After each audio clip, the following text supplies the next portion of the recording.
দর্শক বিন্দু আপনারা দেখতে পাচ্ছেন আমরা এই মুহূর্তে এসেছি আলীবাহার চা বাগানে। এখানে কৃষি সম্প্রদায় কৃষি কৃষি এলাকা। এই কৃষি এলাকায় অনেক রকমের চাষ হয়, যেমন কমলা, লেবু, এই শাক সবজি, ফলমূল, মিষ্টি কুমড়া, বিভিন্ন জাতের ফলমূল পাওয়া যায়। কাঁচা ফল পাওয়া যায়, শীতকালের ফল, এর বাদে 12 মাসি ফল এগুলা পাওয়া যায়। আপনারা দেখতে পাচ্ছেন আমি এই মুহূর্তে এখন এক কৃষির সাথে কথা বলবো, দেখি উনি কি বলে। এই যে ভাইয়া, সালাম আলাইকুম। নমস্তে নমস্তে। আপনি এদিকে কি চাইবেন না? আপনি কি করছেন? এটা কে এটা কি লাগাইছো তুমি? আপনাকে অনুমতি কে দিছে এটা? দেখুন দর্শক বিন্দু, আলীবাহারের পরিবেশ, আলীবাহার সবুজ শ্যামল দেশ, বাংলাদেশের এক ঐতিহ্যবাহী এলাকা। এখানে কৃষি, মৎস্য শিল্প, বিভিন্ন জাতের এই চা শিল্প হয়ে থাকে। আলীবাহার সম্বন্ধে অনেক লেখকরা লেখালেখি করেছেন, কিন্তু আর নতুন করে কিছু বলতে চাই না। এই যে দেখতে পাচ্ছেন আলীবাহারের প্রাকৃতিক অনেক রকমের ফল, যেমন বাঘ, ভাল্লুক, হরিণও পাওয়া যায়, বুঝছেন? হ্যাঁ হ্যাঁ,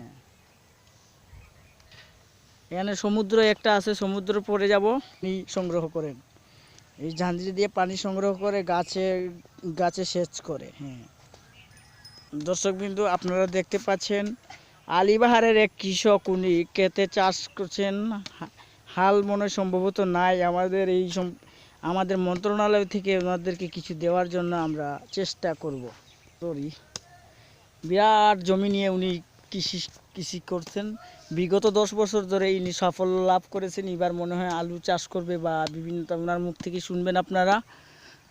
এই আলীবাহারে পর্যটনে আসছে মানুষ দেখতে। আলীবাহারের প্রাকৃতিক সৌন্দর্য, বাঘ, ভাল্লুক, হরিণ যা আছে, এখানে কোনো কিছুর অভাব নাই, ভূত প্রেরত সবটা মিলে। আপনি কেমন আছেন? এই যে আপনার এই কত বিঘা জমি করছেন আপনি এবার?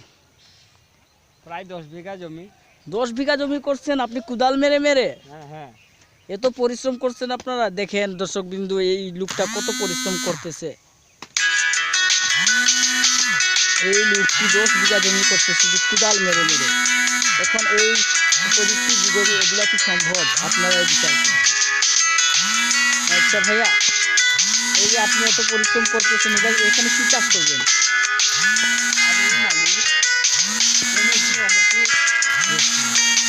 আপনি এবার টমেটো চাষ করবেন। আপনাদের দর আর এই বাজারের দর কি একরকম হয়? আরে ভাই, বুঝতে পারতেছেন না? হ্যাঁ, আমরা যদি এখানে জমি চাষে আমরা যদি কৃষি কাজ করি না, আপনারা খাইবেন কোথেকে? এইটা সত্যি কথা বলেছেন আপনি। আর আমরা যদি না করি, আপনারা এই যেমন ধর আমরা এই গেল বছর করি নাই, না করার কারণে দাম চলে আসছে একটা আলুর কেজি 50 টাকা।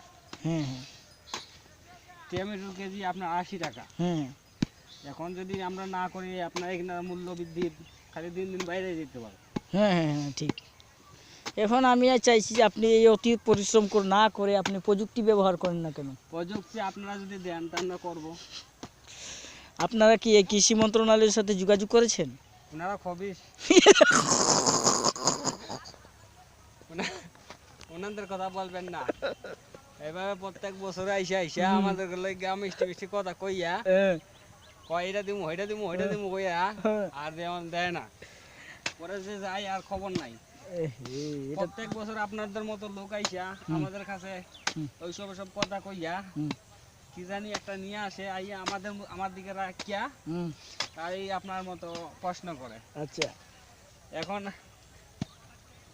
আমি মনে মনে ভাবছিলাম আবার যদি আসে ঝাড়ু দিয়া বাড়ি মারু। না না, সব লোককে সমান। এই যে লোকগুলো আসছে, এইগুলো কোথায় যাচ্ছে এরা? কোন লোকগুলা? ওই যে লোকগুলো আসতেছে। ও, এখানে পেড়া খাইতে যাইতেছে। পেড়া খাইতে যাইতেছে? হ্যাঁ। ও দর্শক বিন্দু, আপনারা মনে হয় পেড়া নাম শুনেন নাই কোনোদিনও। আমি এই পয়লা শুনছি আমি নামটা, বুঝছেন?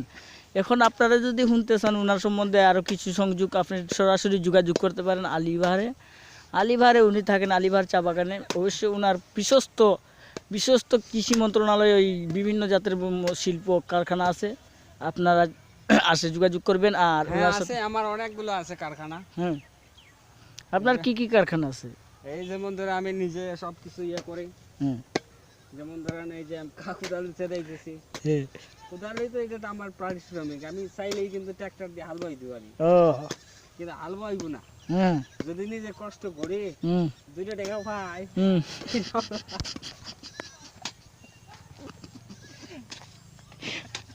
হ্যাঁ বুঝেছি, আমি দর্শক বিন্দু উনি বলতে চাইতেছেন। আমার ট্রাক্টর আছে 4-5টা, হ্যাঁ হ্যাঁ কিন্তু তেলের টাকা নাই। দর্শক বিন্দু উনি দুঃখজনকভাবে প্রকাশ করেছেন ওনার ট্রেক্টর আছে 10-12টা, কিন্তু তেলের টাকা নাই। আমরা চেষ্টা করবো ওনাকে তেলের টাকাটা দিয়ে যেতে। এই যে আচ্ছা ভাই, আপনি এই যে মনে করেন এখন তো চাষ করবেন, এই আপনার প্রযুক্তি হলে ভালো হতো না? অবশ্যই ভালো হইতো, কিন্তু আমার সব কিছু আছে, কিন্তু তেলের টাকাটাই নাই। ট্রাক্টর দেখেন আপনি 2 ঘন্টা যাবত মনে হচ্ছে সম্ভবত কুদাল মারতেছেন নাকি? এই তেলের টাকাটা যদি হইতো আমারও তো কষ্ট করুন লাগলো না। হ্যাঁ হ্যাঁ। কিন্তু পানির আপনার পানি দেওয়ার মোটর আছে আমার, মোটর।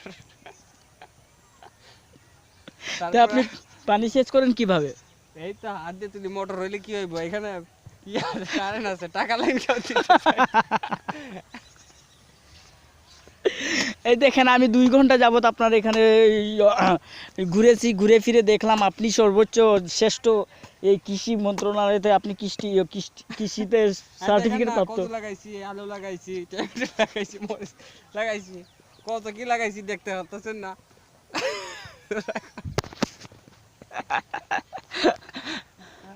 কত টাকা খরচ গেছে। হ্যাঁ শুনেছি আপনার যে আপনাকে নাকি পর্যটনরা দেখতে আসে, আপনার কৃষি ফলমূলা দিয়ে আপনাদের কোন এই যে আপনি কি সরকারের অবগত হন নাকি ওরা পাইকাররা কিনে নিয়ে যায়? হ্যাঁ, পাইকাররা এখানে ট্রাক নিয়ে আসছে, ডিস্ট্রিক্ট নিয়ে আসে, আইসা কাইনা নিয়ে যায়। ওই যে সবজি লেগে তারা মোটর সাইকেল দেখতে পাচ্ছেন না? পাখি। ও আচ্ছা, ওনারা কি পেটে ভাতে করে নাকি? হ্যাঁ, পেটে ভাতেই করে, বাকি আর কি ওই আর কি বাকিটা করায়। ওনাদের বউ বাচ্চা নাই? হ্যাঁ আছে। আপনি ধান চাষ করেন না? হ্যাঁ অবশ্যই করি। এই যে এইগুলো এই যে সরকারের অত তো চাউল এগুলা কই থেকে আসে, আমার ক্ষেত থেকে আসে। আমি যদি দিতাম না, সরকারের প্রধানমন্ত্রী ক্ষমতা নাই, এই জনগণের ভাত খাইবা। রাইট। হ্যাঁ আপনার কথা শুনে অনেক ভালো লাগলো। হ্যাঁ দর্শকবৃন্দ, আমরা এই কৃষি মন্ত্রণালয় থেকে এসেছিলাম, ওনার সাথে কথা বললাম। আর আপনাদের যদি আর কোনো তথ্য জানা থাকে যোগাযোগ করবেন 1690 এই নম্বরে। ভালো থাকেন, সুস্থ থাকেন।